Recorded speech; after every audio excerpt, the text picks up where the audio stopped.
თოსასვენელებო და მეგობრებო, ახლა მე მინდა თქვენ შემოგთავაზოთ ალიონა ბერეგინას ახალი ვიდეო ამ წლის 9 იანვრის სატვირთული ვიდეო, სადაც ის ყვება ართურიანელებისგან მიღებულ ახალ ამბავზე. ხო და ალიონა ამბობს, რომ მეო სულ მეშლებაო არქტიკა და ანტარქტიდა და რატომ მე მისიდაო ამ ადგილმა ანტარქტიდა. მე მყავდაო ავსტრალიიდან ქალიც და კაციც, რომლებსაც ჩაუწარიო ჩაძირვა, ანუ შეყავთ რაღაც მდგომარეობაში, რომ ნახონ თუ რა ხდება მათ წრულ დონეზე. და ამ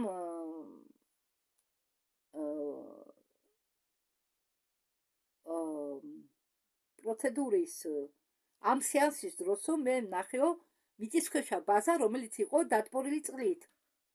ართურიანელი ხომალდებითო. ახლაო ართურიანელების ხომალდები იმყოფებაო გაყინვარების პროცესში. გაყინულიაო. გაყინვის სტადიაში. იმყოფებიანო გაყინვის სტადიაში. ხო, ართურიანელების ხომალდები.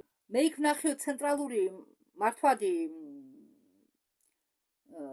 ხელსაწყოებიო, ცილინდრული ფორმისო და ართურიანელებმა მითხრესო, რომ ახლა დაიწყო განყინვარების სტადია, ანუ გაყინული ხომალდების პირიქითი პროცესი იწყება. ადვნობენ ამ ხომალდებს. ყინულს გამოყავთ გაყინვარების პროცესიდან. ესე იგი ხდება კონსერვაციიდან გამოყვანა და იქნება საჰაერო ბუშტის მაგვარი, ნახევარსფეროთი განლაგებულიო, რომელიც იმ სივრცეს, სადაც ეს ხომალდებია, ხომ და გამოვიდნენ გაყინვარების მდგომარეობიდან, ხო? და ამიტომ საჰაერო ბუშტს ქმნიან ამ ობიექტების ზევით, რადგან იქ ის ობიექტები ყველა ჩაძერულია და იმ საჰაერო ბუშტიდან გამოიყვანენ წყალს. ხომ გესმით ჩემი? ანუ გამოწოვენ წყალს. მათ აქვენ ასეთი ტექნოლოგიები. ამას გააკეთებენ იმისთვის, რომ ბაზა მოქმედი გახადონ და თუ წყალს არ ამოტუმბავენ, როგორი გახდიან მოქმედს. ეს ბაზა უნდა გააშრონ და როდესაც მთელი სინესტე გაშრება, წყლის ამოტუმბვის შემდეგ წავა ამ სამართავი, იქ არის სამართავი ადგილი, ყველაფრის სამართავი ადგილი. ხო, წავა მაგის გახსნა ამ ადგილის, ესე იგი, თუ ეს ადგილი იყო კონსერვირებული, ესე იგი გახსნიან, კონსერვაციას მოხსნიან. შემდეგ ამას ყველაფერს რო უნდაო და ეს ყველაფერი რომ დამთავრდებაო, რომ მზად იქნებაო ბაზა, შემდეგ მიადგებიანო ხომალდებს და დაიწყებინო ხომალდების გააქტიურებას. ჯერ გაყინვარებიდან გამოიყვანენ, შემდეგ თანდათანობით ხომალდებს მოამზადებენ, გააქტიურებენ და ართურიანელები მაჩვენებენო, რომ ამ წყლის ბუშტს ისინი უწოდებენო, უბრალოდ წყლის ბუშტი კი არა, ამ საჰაერო ბუშტს ზევიდან კიდევ დაადებენო ენერგეტიკულ სფეროს. და ეს ადგილი ამ საჰაერო სფეროს და ენერგეტიკული სფეროს შუა ადგილი, ესე იგი, საჰაერო სფეროს და ენერგეტიკული სფეროს შორის ხომ იქნება სივრცე. ეს სივრცე იქნება როგორც გადაცვლის დერეფანი საჰაერო სივრციდან წყლის სივრცეში. ხომ გესმით ჩემი? როგორც კოსმოსში აქვენ დერეფანი, როდესაც რომელიმე ხომალდი მიეკეთლება დაუშვათ სადგურს, კოსმოსურ სადგურს, იქ რაღაც დერეფნის გავლა ხდება. არის მე მინახია ხშირად და თქვენ თუ გინახიათ, წარმოდგენა გექნებათ. ამ დაგვარი დერეფანი იქნება სახაერო ბუშტის და წყლის ისა სფეროს შორის. სფერო არა, სანამ წყალში შევლიან ეს ენერგეტიკული სფერო შექმნის დერეფანს, გასაცვლელ დერეფანს. ხო, გასვლისას, შემოსვლისას ეს კეთდება იმისთვის, რომ ზედმეტი წყალი არ მოხდეს ისევ ბაზებზე. ხო, ამ სახაერო ბუშტის შიგ მათ ექნება თავისი ატმოსფერო, ართურიანელებს ექნებათ თავისი ატმოსფერო, რომელიც არ გავს დედამიწის ატმოსფეროს, რომელშიც ჩვენ ცოცხლობთ. იმათ აქვთ თავისი ატმოსფერო და შექმნიან თავის ატმოსფეროს.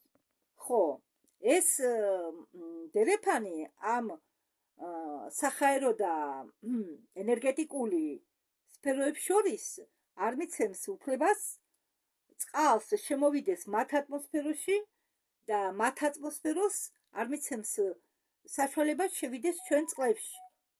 რასაკვირველია, ამის გასაკეთებლად ძალიან ბევრი დრო წავა, დაჭირდება ძალიან დიდი დრო, რაღაც პერიოდი, მაგრამ ისინი სადღაც მეახლოებით 3 წელიწადში აპირებენ ამის ყველაფრის გაკეთებას.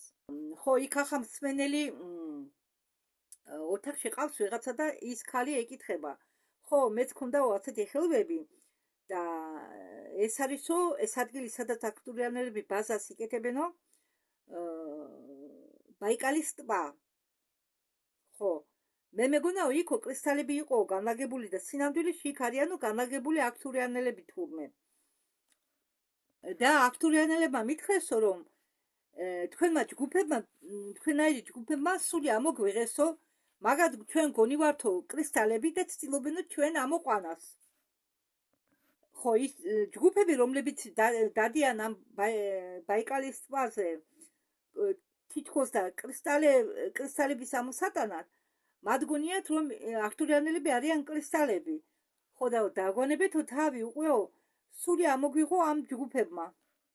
და ალიონა ბრიგიან ხსნის, რომ აქტურიანელების ხომალდებიო, თლად ტექნიკურად არ გამოიყურებიან, ანუ თლად ფიზიკური ხომალდები არაა. ის არის ცოცხალი ხომალდები, რომელიც ჩამოგავს ცოტა კრისტალიზირებულია. უბრალოდ აქტურიანელების ხომალდები არის